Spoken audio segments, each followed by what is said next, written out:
Welcome everybody to the session about Business Critical Linux, an overview about Business Critical Linux. My name is Matthias Eckermann. I'm Head of Products and Partners. I'm working 30 years in open source, 25 years with Linux, and over 20 years at SUSE. I'm leading teams of partner and product managers, and we are also responsible for hardware certifications and working with our key technology partners. I would like to structure this presentation in 5 numbers, according to 5 numbers, which, as you easily see, are years. I will start with 1992, go via 2002, 2012, 2022, where we are today, and 2032. And actually, I was cheating you a bit, because the year 2002 was just there for the 2.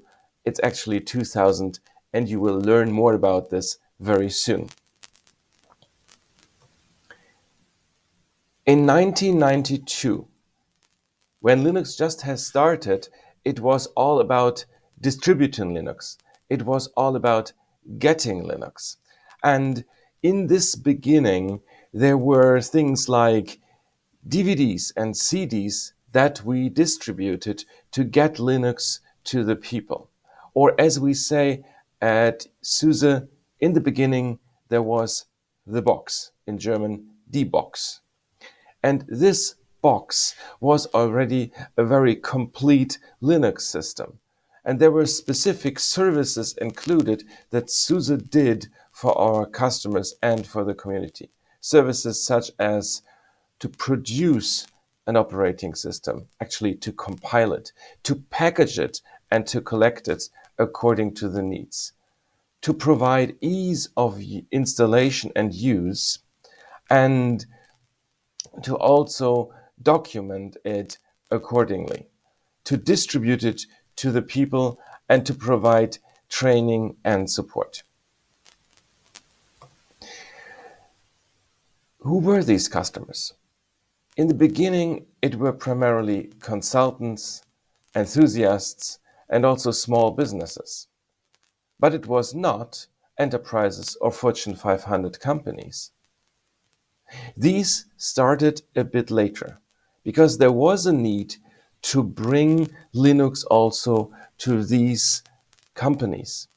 And Enterprise Linux started in October 2000, when SUSE released the first SUSE Linux Enterprise, without a number actually at that time. Unix to Linux was the driving function for this. And there were questions about the readiness of Linux to provide the respective capabilities to the enterprise customers. Questions such as, does Linux run on the respective hardware? Does Linux scale accordingly?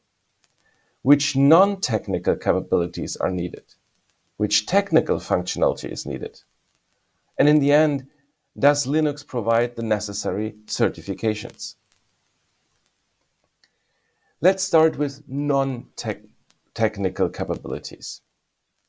One of the things that we learned very quickly is needed is a committed lifecycle and roadmap. And here you see the recent one. It's a little bit crowded, but it gives you the full picture of what we provide for SUSE Linux Enterprise. You see SUSE Linux Enterprise 11 there. It is currently in LTSS, in long-term service pack support, so there is no further active development. However, we do have customers working with SUSE Linux Enterprise 11, and we still do support them. Then we have SUSE Linux Enterprise 12, which is in general support and gets selected enablement for new hardware and new capabilities, but certainly gets the full breadth of security certifications and maintenance updates and support. And then we have SUSE Linux Enterprise 15, where currently the development happens, where we do all the hardware enablement, where we generally support it and where is active development. In general, we say that we have 10 years of general support and 13 years of a total life cycle. But this actually is not true. We deliver much more than these 13 years because we're working with customers on longer term support than you see here documented. We have on top of long-term service pack support, also reactive support, for example, that you can get to even extend the life cycle. Make sure you learn more on SUSE.com/lifecycle if you're interested in the lifecycle of SUSE Linux Enterprise. Now let's go to a technical capability. One thing that we implemented to really match and extend what was needed and what was coming as a request from the Unix side or the Unix to Linux side. And this was in the beginning kernel live patching. It is there for many years already, and it provides fixes for kernel bugs which affect security, stability, and data integrity. However, there are more needs. This year, with SUSE Linux Enterprise 15 as before, we are introducing Userland live patching. So the ability to live patch selected binaries and libraries in the Userland. And there is a live patching SDK for our partners so that they can start and make their applications or their libraries ready for Userland live patching. Think about very long-running applications or very critical applications that must never stop for the business of the customers to run. Business benefits of these are that you as a customer can align the work on the system level with the business priorities. You can meet SLAs with internal and external customers, and you can really concentrate on the planned downtime instead of being forced to run into unplanned downtime. And last, there are certifications. I don't want to talk about hardware certifications, about software certifications. Those are all available there for a long time. And we are proud that we're working with all primary hardware vendors to get their systems and our system running together. However, there are extended needs in the security area. And I would like to talk about 3 areas of certification programs that are really relevant to a majority of customers. There is first common criteria. The question of common criteria is, how can I be sure to get the security I need? At SUSE, this does not cover only the operating system, but it is more. It is the processes that SUSE uses to produce the operating system, the SUSE IT environment, and even the physical environment that we all as employees at SUSE are working in. The certification for common criteria is done with the BSI and according to standards of the BSI and the US-American NIAP. So things you may hear are CCEL for plus, or CC NIAP, or CC OSPP. That are the standards that we are following here. The second program is Fips. This is a crypto certification, which asks, are my crypto algorithms conforming to the standards? So we are undergoing tests with our crypto libraries and the random number generators according to the requirements of the American NIST. But this crypto certification is not only relevant in the US. It gives you a certain assertion that our crypto standards are really following the standards, that the implementation is following the standards that is requested and required for interoperability and for security. And there is a new standard, Fips 140-3, which we are currently working on to implement. And there are the secure technology implementation guidelines, which ask, I need a document formalizing a hardening guide. So this looks at the installed system, and there are specific questions, many actually, according to the guidelines of the DISA. And the outcome is a human-readable or a machine-readable document that enables you to harden your system and to always test and validate that your system actually is hardened.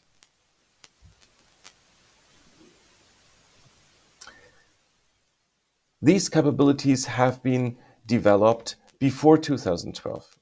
But 2012 specific additional capabilities and requirements came to Linux. It was not necessarily exactly 2012, it might have been 11, but there are things that I would call the need for an ubiquitous Linux. So ubiquitous in the sense Linux is everywhere and runs in every form, in every method or instance.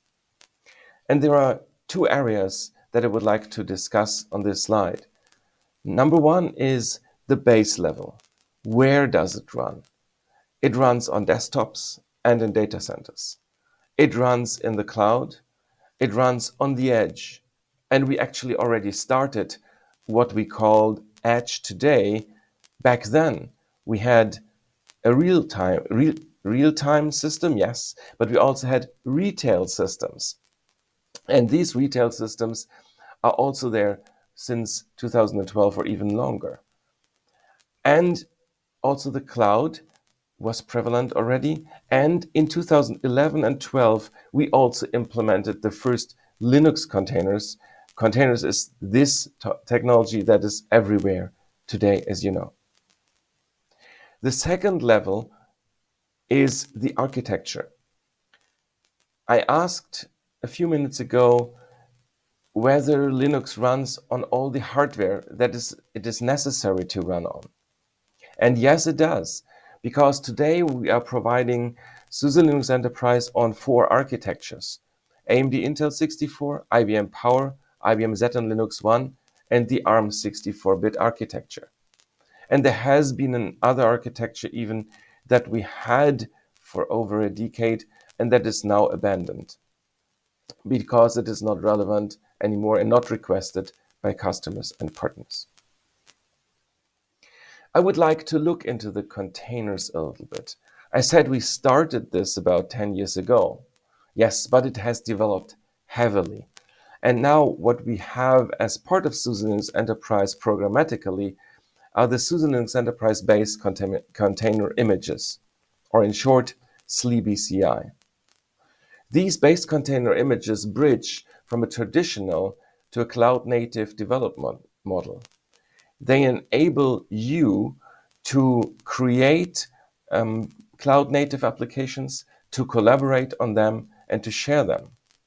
These base container images run on any Linux host and Kubernetes distribution, and they are enabling you to build and deploy in any OCI-compatible environment.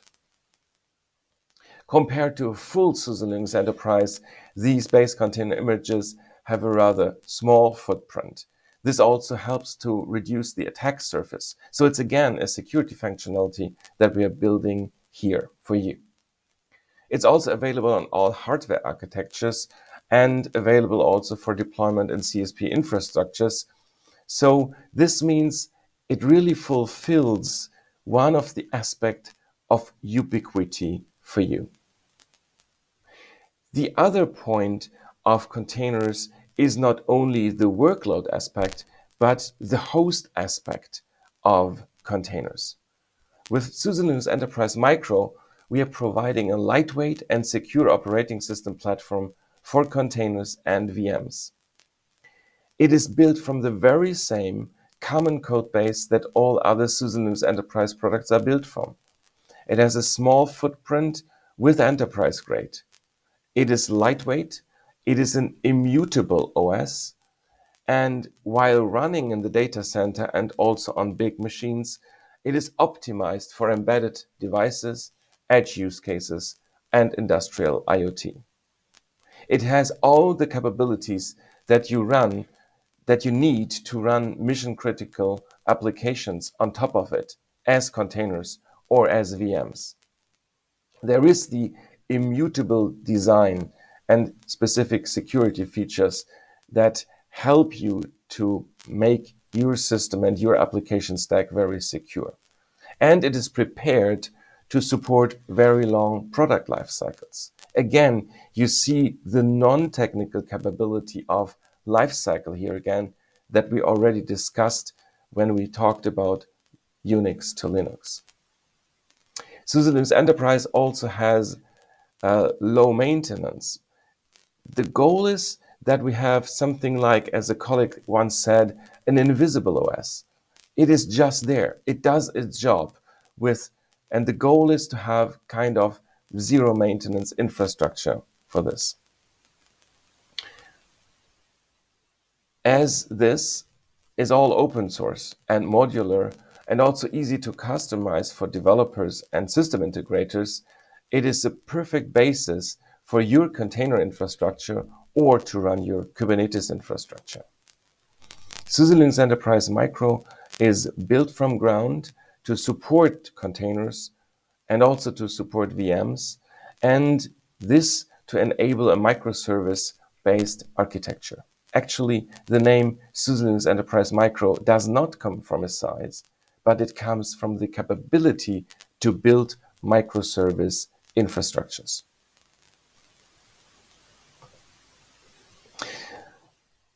Let's look at this again. We have a common code base. This common code base helps us to create several instances of it. We have discussed two: SLE Micro as a host, SLE BCI as the basis for building container images with your applications. There are certainly more products and solutions, like SUSE Linux Enterprise Server as the most well-known, SLES for SAP applications, which is specifically targeted for SAP applications and optimized for it. I already mentioned real-time as a capability that also is built into SUSE Linux Enterprise Micro. And we have other functionality like high availability or the live patching that we just discussed, because we have not only kernel live patching now, but also Userland live patching. This is the foundation of what we have implemented.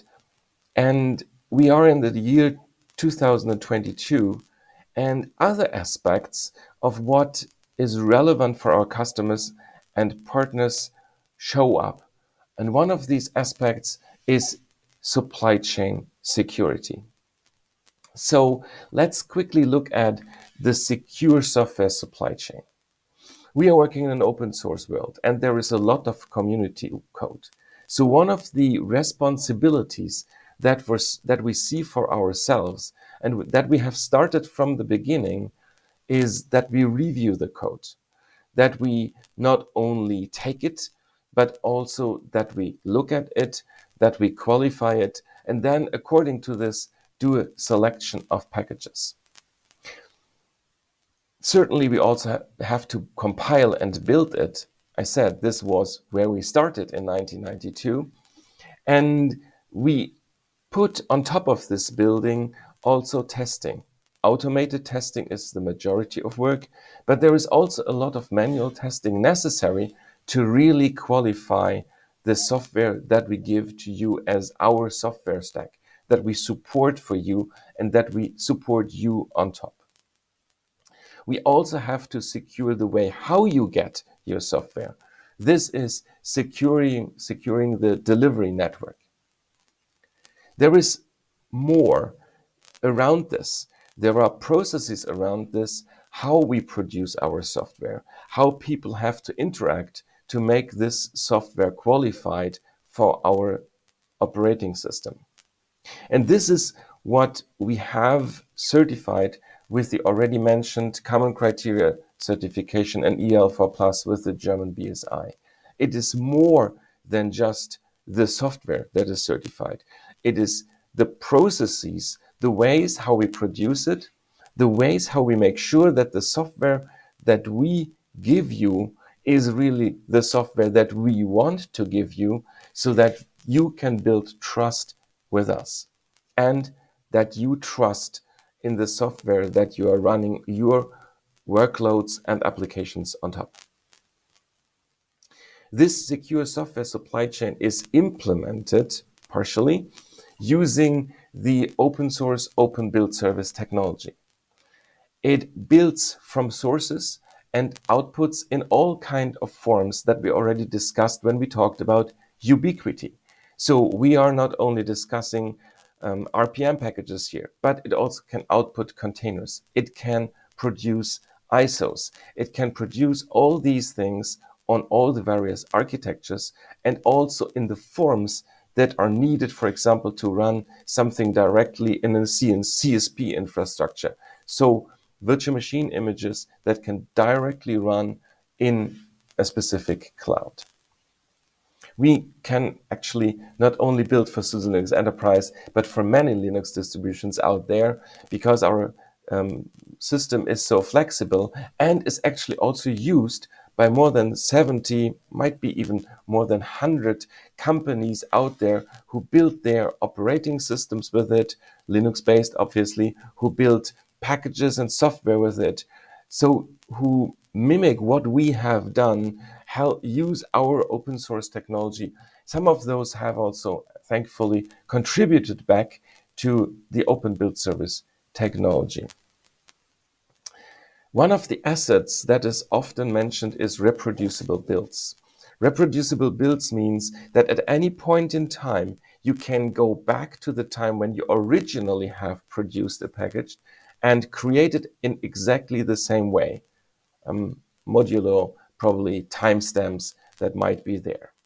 This is a key functionality which helps us also to build specific packages in a SALSA 4 compliant method. This is a standard that the community under the leadership of Google has developed, and SUSE is proud that we are able to build specific packages for SUSE Enterprise 15 SP4 also in this way. The benefits of the open build service technology is that we are providing you a full visibility in how we build, because there is also an open instance at build-OpenSUSE.org. It enables the community to build and maintain OpenSUSE, but it also enables and enforces processes, because it is, I would like to say, a little bit of a toolified production process where the other processes that are needed, for example, for certification and QA, are built upon.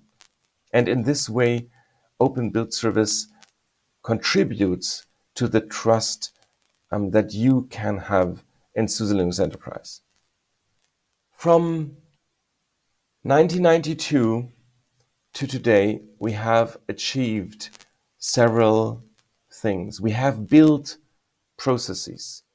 We have introduced specific technical and non-technical capabilities. And all these are needed to provide an Enterprise Linux.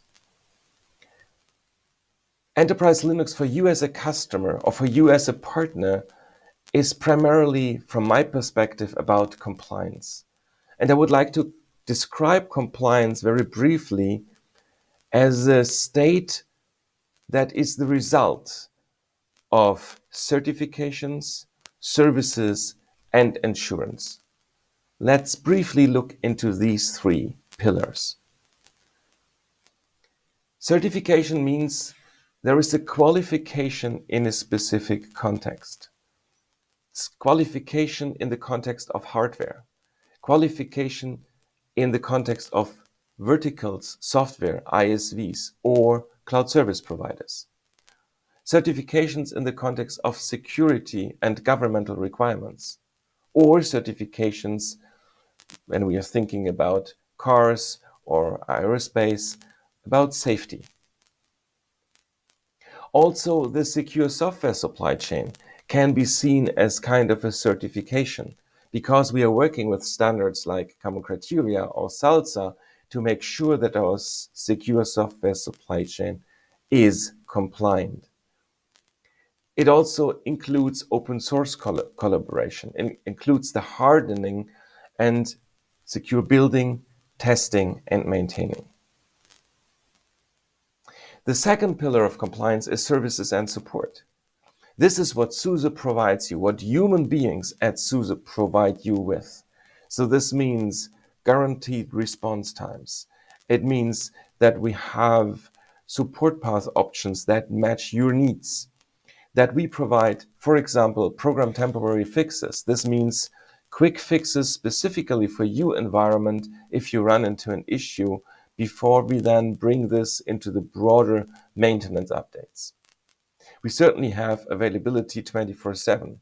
And on top of that, we have premium services with direct support engineers for you, even with on-site options, or custom built solutions. So if you have a specific need, we are able to do that. Under services and support, I also would list mission critical products like the live patching that we already discussed. And compliance has an insurance aspect. So an agreement of what SUSE may do in the future. The life cycle that we are discussing is such a commitment because it helps you with long-term planning for your infrastructures and applications. And as discussed, there are multiple options in long-term available. We are also discussing about partnerships. Those partnerships help us to fix security issues faster, better. It also means that we have up-to-date drivers and that because we are working with our partners in a collaborative way to bring these optimizations to you. We also can provide custom fixes, but we never want to go away from our collaboration with the community. And this is why SUSE Linux Enterprise and OpenSUSE Leap are working very closely together. And this helps us to also be able to always tell you which open source code under which licenses is there. And this also gives you legal safety, so to say. So these values, from my perspective, are all beyond the pure code that a Linux distribution provides you. These are values that we have accumulated over the years and that we would like to also bring into the future because we see the need that you as a customer or partner has. I certainly don't have a crystal ball, even if it looks here like such a one. I don't have a crystal ball to tell what really will be there in 2032, what will be the OS of the future or in the future. However, I would like to brainstorm a little bit together with you. Brainstorm. This means the brain of the human being is something that is able to speculate. But the brain also has two sides, right? Many people say there is a more formal side and a more emotional side. We also see, very interestingly, these duality of things in the IT world. We see it when we talk about digital transformation or digitalization. And I would like to go with you through this a little bit and then see where we come up with as thoughts about the operating system for the future and the operating system in the future. When we talk about digital transformation with respect to IT and business, then we are seeing a shift. We see a shift from business that define processes to processes which are defined by the IT capabilities. In the past, business has defined or used the IT. However, today, it is IT that very heavily enables new businesses. In the past, IT was just a tool. Today, IT very often becomes the business, or at least a central part of the business. Or IT optimizes an existing businesses in the past, but today it may even replace old businesses. But is that all? I talked about the human brain, didn't I? Digital transformation also has a human side. The human side means we all have a need for stability on the one side. On the other side, we also have an interest, we have openness, we want change very often. On the one side, we look for personal security.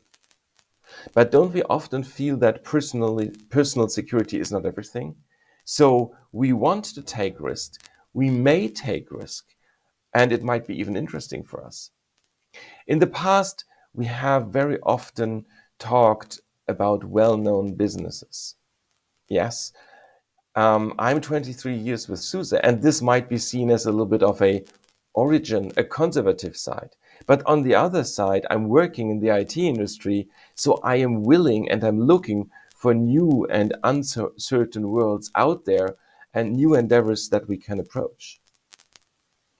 These split between well-known business on the other side, on the one side, but the new opportunities and the new power that we can win with these new opportunities, that is the, well, digital transformation, the tension that we feel, I think, in the digital transformation. And sometimes also the conflicts that we see when we talk about IT.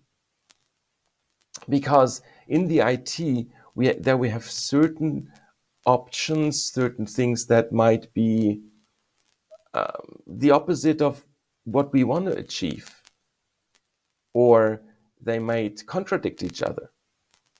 Let me give you an example. In the past, IT was very much about waterfall and ITIL as a process, for example, in big enterprises. Today, companies and enterprises are looking for agility or DevOps, DevSecOps.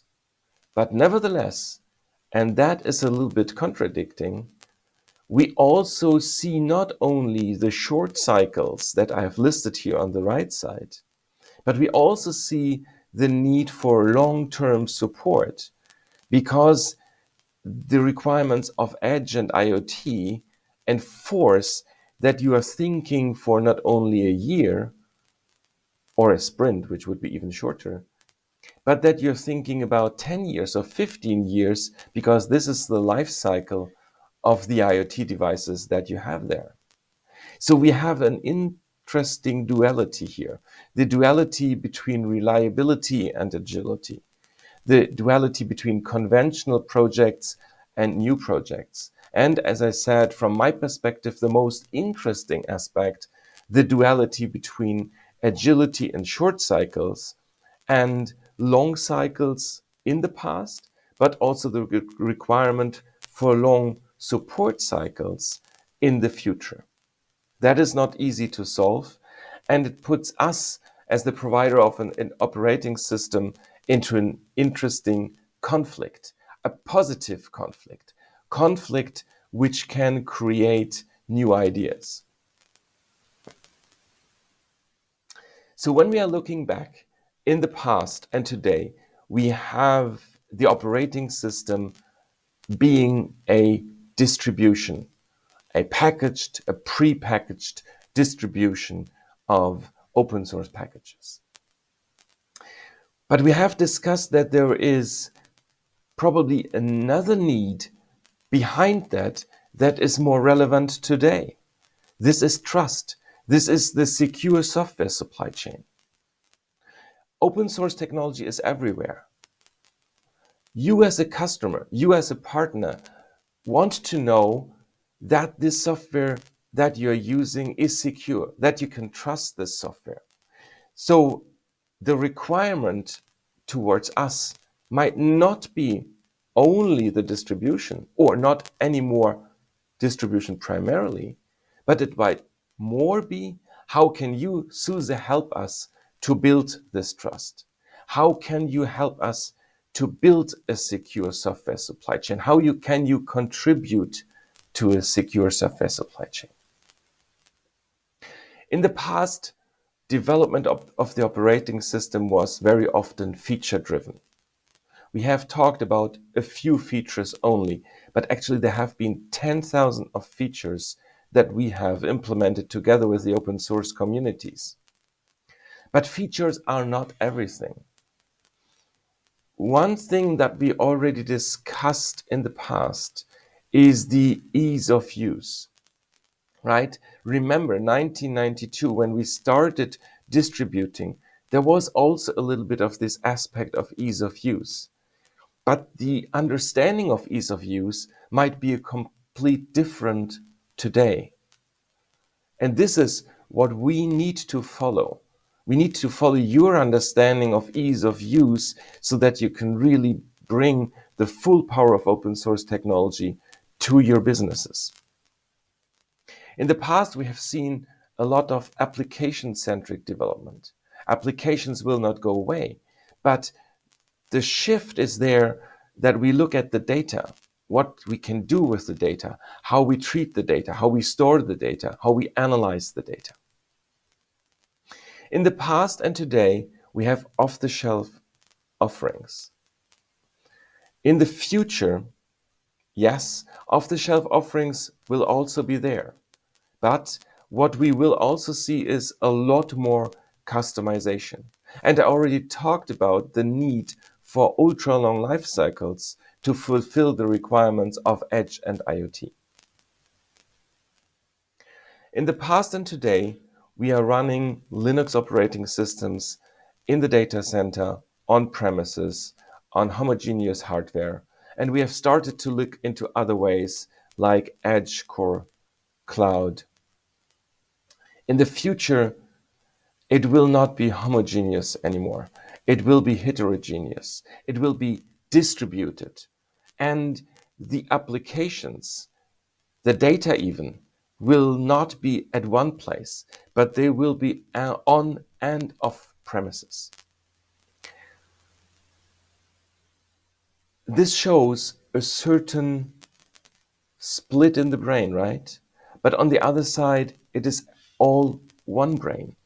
And we would like to help you with the transformation and the digitalization by also transforming the operating system, the thinking about how open source software can help you via trust, via ease of use, with customizations on top of off-the-shelf products, with ultra-long life cycles, to help you in a heterogeneous and distributed world.